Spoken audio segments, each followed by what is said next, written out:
TCS कंपनीच्या 2 कर्मचाऱ्यांवर गुन्हा दाखल झाला आहे। लातूर इथल्या परीक्षा केंद्रावर कॉपी पुरवल्याप्रकरणी हा गुन्हा दाखल झालाय।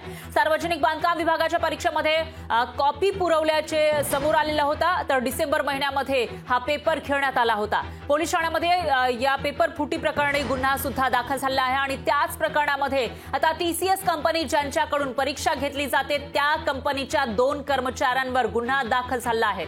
तर लातूर इथल्या परीक्षा केंद्रावर कॉपी पुरवल्याप्रकरणी हा गुन्हा दाखल केल्याची माहिती समोर येते।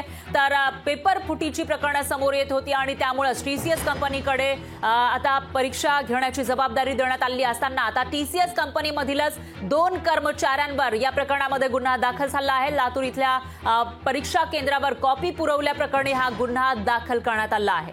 तर सार्वजनिक बांधकाम विभागाच्या परीक्षेमध्ये कॉपी पुरवल्याचं समोर आलेलं होतं। डिसेंबर महिन्यामध्ये हा पेपर झाला होता आणि या प्रकरणामध्ये पोलीस ठाण्यात तक्रारही करण्यात आली होती।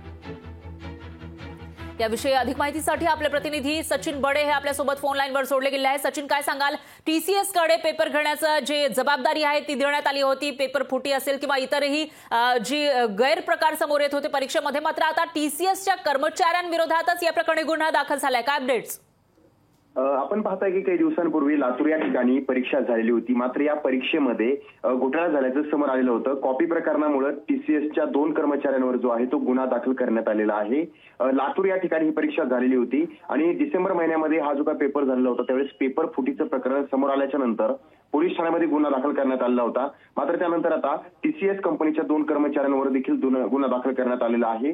त्यामागचं कारण म्हणजे परीक्षा केंद्रांवर जे काही कॉपी प्रकरण होतं त्या प्रकरणामुळे हा गुन्हा दाखल करण्यात आलेला आहे। आणि अशाच प्रकारे जर राज्यातील विविध ठिकाणी जरी पाहिलं तर त्या ठिकाणी सुद्धा ज्या प्रकारे कॉपी पुरवल्याचा आरोप जो आहे तो करण्यात येतोय आणि जी काही कंपनी आहे त्या कंपनी मार्फत पदभार जो होता तो देण्यात आलेला होता आणि त्या पदभारावर सुद्धा प्रश्नचिन्ह उपस्थित केलेले आहे। त्यामुळे टीसीएसच्या 2 कर्मचाऱ्यांवर हा गुन्हा दाखल करण्यात आलेला आहे। निश्चितच सचिन, धन्यवाद तुम्ही दिलेल्या या सविस्तर माहितीसाठी। याविषयीची अपडेट आपण तुमच्याकडून घेत राहूयात। लोकशाही मराठी ऐका, पहा, जागरूक रहा।